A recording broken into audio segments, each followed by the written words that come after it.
mesmo. Cídeson, por que tem muitos casos, como o do pai da Amanda, que fica difícil, né, traçar até mesmo linhas de investigações e chegar até um suspeito? Roberta, existem questões que se revestem de uma dificuldade técnica muito grande, quer seja pelo local do cometimento do crime, quer seja pelo momento do cometimento do crime, quer seja inclusive pelos protagonistas que cometeram o crime. Todos esses elementos, obviamente, quando investigados, eles vão revelando primeiro uma situação que revela outra e assim por consequente. Mas achar esse primeiro momento, achar esse fio da meada, achar essa linha inicial e achar a situação deflagradora de um crime é realmente um trabalho de investigação. E nós temos visto que o nosso Estado, hoje, tem tido a capacidade de solucionar pelo menos 5 de cada 10 crimes produzidos pela sociedade. Então, são 49% de crimes solucionados, contra 51% de crimes que ainda estão em investigação, que ainda não foram elucidados. Então, o Estado, sim, trabalha para solucionar os crimes e, sim, também não se pode confiar na capacidade plena do Estado, da sua eficiência. Nós sabemos que vivemos num Estado que ele é ineficiente em vários aspectos, em várias ferramentas, em vários instrumentos públicos, tanto de proteção quanto de investigação. E na saúde a gente vê isso também, em outras áreas da atuação do Estado, a gente percebe que o Estado ainda tem muito o que melhorar. E quais são as consequências dessa atitude, né, que a gente sabe que muitas das vezes, como você bem disse, é ineficiente? Quais são as consequências disso para a sociedade? Porque o criminoso fica ali, solto. Nós temos duas consequências principais. A primeira delas é a consequência gerada na família da vítima, que vive uma situação de medo, de insegurança, de impotência, de que o caso não foi resolvido, de que falta algo para preencher a sua família, para preencher a sua vida, para preencher a sua situação. E um outro desdobramento que nós temos é em relação à sociedade, porque aquele que praticou um crime que continua solto, ele volta a delinquir, volta a praticar novos crimes e volta a atormentar a nossa própria sociedade. E São aí esses os desdobramentos. Mais pessoas se tornam vítimas, porque se a pessoa foi, se o suspeito foi capaz de cometer aquele crime com um, pode fazer com outros, né? Então isso só aumenta a violência. É isso que a gente pode esperar. É isso que a gente pode esperar, Roberta. E a proposta de intervenção para essa situação não é simplesmente utilizar o aparato policial do Estado. O Estado tem que se fazer presente na vida da sociedade, elevando a qualidade de indivíduo de cada um de nós, transformando cada um de nós em indivíduos de direito, tendo acesso à saúde, educação, segurança, moradia, lazer e todas as coisas inerentes ao bem-estar da vida humana. Tudo aquilo que já está elencado na Constituição da República, se trazido à efetividade na vida de cada uma das pessoas, tem o condão de propiciar para cada um uma vida mais tranquila, uma vida mais saudável, uma vida intelectual mais saudável, familiar mais saudável, enfim, é um elemento capaz de corrigir esse tipo de patologia social. Você bem disse agora, Cídeson, né, alguns fatores que podem prevenir os casos de morte, né, de homicídios que a gente vem acompanhando. O investimento em educação, né, em estrutura, iluminação, enfim, são um conjunto de fatores. Agora, parando para pensar na mudança dessa realidade das investigações, o que falta para melhorar, para que esse número, né, que o Espírito Santo traz em comparação ao Brasil de uma forma até mesmo positiva com os demais estados, mas que a gente possa mudar essa realidade e evoluir nisso? Roberta, os números trazidos até aqui pelo Instituto Sou da Paz, eles revelam o seguinte: não só a não elucidação dos crimes, mas enquanto a polícia investiga o cometimento de crimes, a sociedade produz novos crimes que geram novas demandas para a polícia estar investigando. Então, a gente precisa pensar em duas frentes. A primeira delas é uma forma da sociedade diminuir a produção de novos crimes.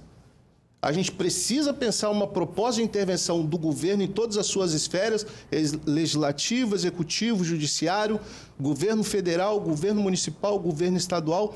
Precisamos pensar formas de inserirmos o indivíduo dentro da coletividade e ele se sentir protagonista da coletividade. Hoje, o cara que comete crime, ele se sente protagonista no crime que ele pratica. A gente precisa mudar essa lógica. Ele precisa ser protagonista no seu trabalho, ele precisa ser protagonista na sua família, ele precisa ser protagonista na religião que ele frequenta. Então, tornar o indivíduo protagonista dentro do ambiente social onde ele vive é uma proposta de intervenção viável. Para isso, a gente precisa manejar os espaços de poder para que se torne viável esse tipo de implementação. E a falta desse tipo de solução produz novos crimes. E o governo do Estado do Espírito Santo e de outras regiões do Brasil não tem pé para acompanhar a quantidade de homicídios que são produzidos todos os dias. Olha só o comentário da Josilene Silva. Ela fala que tem um irmão que foi falecido até hoje e não sabe como está o caso dele. Também tem um outro caso aqui da própria Josilene. Um outro irmão está desaparecido há 21 anos e também não teve resposta. E ela conclui dizendo: acredito que só resolve quando eles querem. Essa é a minha opinião. Palavras da telespectadora Josilene. E eu já estou vendo aqui a Amanda concordando com as falas da Josilene, né? É lógico, ela tá certa. A sensação, assim, eu sou leiga, eu sou uma cidadã comum.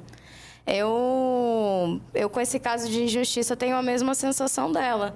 Que se fosse um caso que lidasse com alguém dentro mesmo da polícia, eles resolveriam prontamente. E o que isso mudou na rotina da sua família? Cada uma de nós, né, somos todas mulheres em maioria. São quantas mulheres na sua casa? Morávamos com meu pai 4 mulheres, né? Uma amiga minha irmã e minha mãe. Cada uma de nós, assim, cada um membro da minha família tem buscado primeiro trabalho, né? Eu mesmo depois de um ano, ainda sem conseguir um emprego, tenho trabalhado como autônoma, tenho me empenhado nisso. Minha mãe e minhas irmãs têm focado na profissionalidade delas, entendeu? Tentado reinventar a vida. A gente saiu do ponto de onde a gente estava. Porque se não fosse a nossa fé nas medicinas espirituais, físicas e psicológicas, a gente provavelmente já tinha se perdido, sabe? Já tinha se perdido em paranoia, na ideia falsa de vingança, sabe? É um sentimento humano. E é um sentimento egoísta. E a sensação que a gente tem é que a gente não quer se submeter a isso, a se tornar a ser tão suja quanto esse tipo de pessoa que está solto na sociedade, vivendo como se pudesse tirar vidas gratuitamente, porque a vida do meu pai foi roubada. Os meus sobrinhos ficaram sem avós, eu e minhas irmãs ficamos sem pai, e a nossa família ficou com uma sensação imensa de um vazio, de um buraco, de injustiça. A Amanda usou uma palavra que, enquanto eu estava lendo também um pouco sobre essa pesquisa do Instituto Sou da Paz, ela falou sobre o sentimento que, querendo ou não, às vezes deve ser até mesmo natural, né? Um sentimento de vingança, né? Que vem à mente, querendo ou não, somos seres humanos. Acaba que isso também se torna uma consequência dessa falta de resolução, né? Dos casos de homicídios que a gente acompanha aqui no Brasil.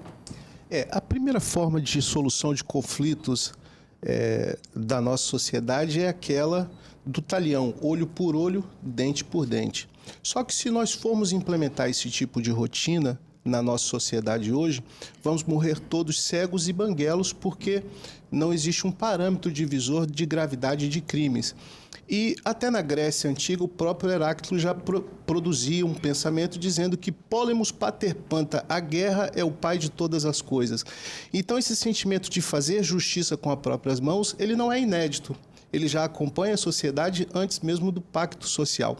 Mas nós nos constituímos em sociedade justamente para devotar ao Estado a obrigação da vingança. A vingança pertence ao Estado e é ele quem é o produtor da justiça. Ocorre que quando o Estado falha em produzir a sua justiça, o próprio particular se sente no direito de assim fazer, produzindo a sua própria justiça com as suas próprias mãos. É essa a situação. O Roberto Digão, ele quer fazer uma pergunta, ele quer saber o seguinte: quais as dificuldades jurídicas para investigar um crime? Exemplo, o suspeito foge do flagrante e tem sua prisão dificultada? Roberto, depende da situação em específico.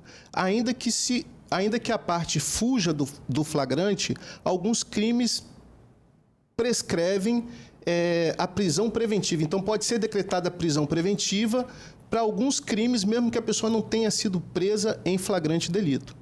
Geralmente, qual é o perfil dessas vítimas? Embora a gente saiba que, de acordo com essa pesquisa, o Espírito Santo não forneceu muitas informações para traçar um perfil, mas a nível Brasil, qual é o perfil dessas vítimas? Existe um estudo que prova que a maioria das vítimas de homicídio é o homem jovem, preto e pobre. Existe uma cultura na nossa sociedade que a cor da pele, o tipo social e o local onde mora são tipos penais incriminadores. E o próprio Estado, contra esse tipo de população, não usa dos mesmos meios de abordagem, dos mesmos meios de condução de solução de conflitos para aqueles que usam com a população diversa desse recorte que eu coloquei. Em outras palavras, eu estou dizendo que um crime, quando é praticado contra um elemento da sociedade de grande notoriedade, de grande presença ou de grande importância financeira, são solucionados sim com uma solução mais rápida, com uma eficácia mais rápida do que aqueles crimes praticados nos bairros pobres, contra pessoas pobres, contra pessoas pretas. Isso é um estudo que revelou que quem mais morre ainda no Brasil é o preto, é o pobre e é o favelado, infelizmente. Tá. Obrigada pela participação de vocês. E, Amanda, a gente torce, né? A gente espera que a família consiga, né, assim, respostas das investigações para que venha um sentimento, né, de descanso e de que justiça, de fato, será feita. Obrigada, viu?